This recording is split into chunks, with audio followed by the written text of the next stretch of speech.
Good morning. Today I want to talk about my life, and the topic's going to be a moment.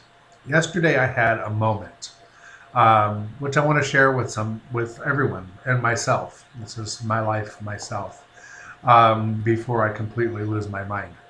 Um, I had a moment yesterday where I was talking on the telephone, answering rudimentary questions, name, address, telephone number, stuff like that. Do you want to harm yourself? Things you would ask any psychiatric patient, in setting up an appointment for an evaluation.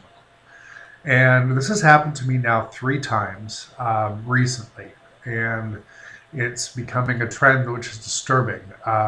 Asking me rudimentary questions in rapid fire succession causes something in me to snap. And yesterday, as well as the two other occasions which I can recall this happening, I started babbling.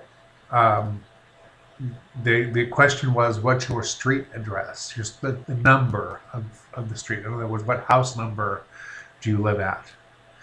And I began with the house number, and then I added on as far as I can recall, I added on my social security number, my phone number, a couple of past house numbers, a couple of um, old phone numbers and everything, and I just kept going on and on and on and on and on and on and on. And it was strange. And then I realized when I was doing it, suddenly I realized that I was doing it, and there was this fear, but not really a fear, just this like horror, I guess would be better, because I wasn't really scared. It was like this horror of I'm not able to communicate. I've lost my mind, and I've got to get this back on track. So I apologized on the phone, and I tried to say, okay, let me start again. And then I started babbling again, the same stuff. And it was almost human. I mean, if I had not been so unchained for so long and done so many wild and obnoxious things, it would have been humiliating. And had maybe they reacted a little bit less professional on the phone, it might have been humiliating. And I could see how people would feel humiliated at going through this, even if it was just them and no one else. Um, it was just that off-putting.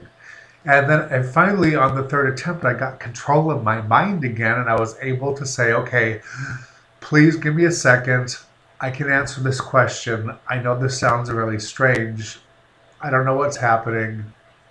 And then I answered the question. And when I hung up, I was definitely disturbed. Very, very disturbed. Um, Very anxiety ridden, very almost, I would say it was close to as humiliated or ashamed as I've been in a while. And that truly does not categorize what I was feeling. It was just this really strange feeling of being completely out of control. And I had taken all my medications on time and done everything I normally do, but this is starting to become a more prominent feature in the progression of whatever it is that I have. And it was almost like having a um, uh, how do you put that when you have this episode? It's like uh, the word will come to me, but epilepsy. It's almost like having an epileptic seizure. Almost. It was very strange, and it left me very anxiety ridden and very stressed. And so I ended up taking a very strong narcotic sleeping pill and going to sleep. And that's all I could do, frankly, was do that. And so when I did that, I went to bed and I spent the whole night just, I guess, whatever it was that happened yesterday unlocked these memories from my childhood. I mean, very explicit, very specific memories from my childhood. And it kind of like laid out on this driveway And I went to these different places. Some places I had really gone before, and some were totally make believe with totally make believe people. But the message was very clear.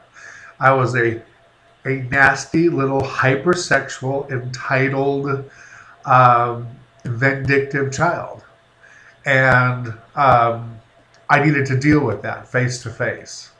So that was it. I was a hypersexual, entitled, vindictive child, and I have a very vindictive nature. Um, and I couldn't argue with it because it was showing it to me.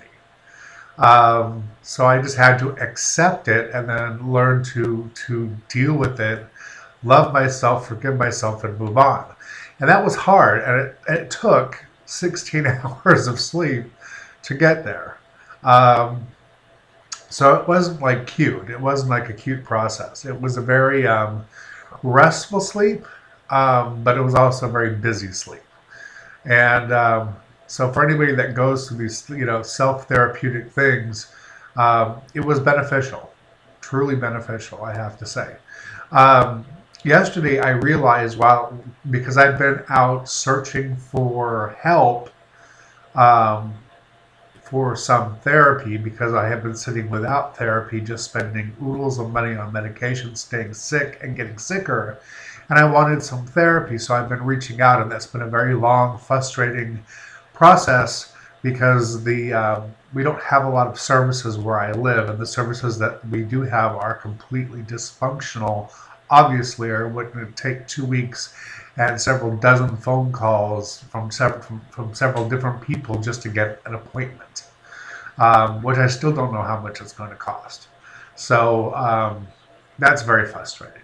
And for somebody in my place in life, waiting, kind of in this zone of waiting for Medicare to kick in, but not qualifying for Medicaid and not having insurance, and just kind of sitting here, you're stuck in no man's land, just waiting and waiting and waiting and waiting and waiting. So any kind of help is appreciated that's affordable. I mean, I wish I could afford the very best of the very best in cash, but that just doesn't happen on a fixed income. So that's the deal with that. Um, so if you don't see me around a lot in the next couple of days, it's because I'm kind of getting rebalanced. It took yesterday took for some reason it just took a lot out of me. I mean, I woke up this morning well before dawn and had a nice chat with a friend online, and I'm making this video now. Um, but I'll probably end up going back to bed for most of the day. My muscles, my whole body is just aching sore, which I know is not a good sign. It's a sign my health's failing, and I just feel zapped, completely zapped, and my head still has this weird pain. So that's it for now. Hope you have a great weekend, and if you have a moment, I mean, share it with people because somebody else might be having this exact moment and you don't know. And maybe that will help people not feel all alone, and be strong to deal with it. So have a good one. Talk to you later.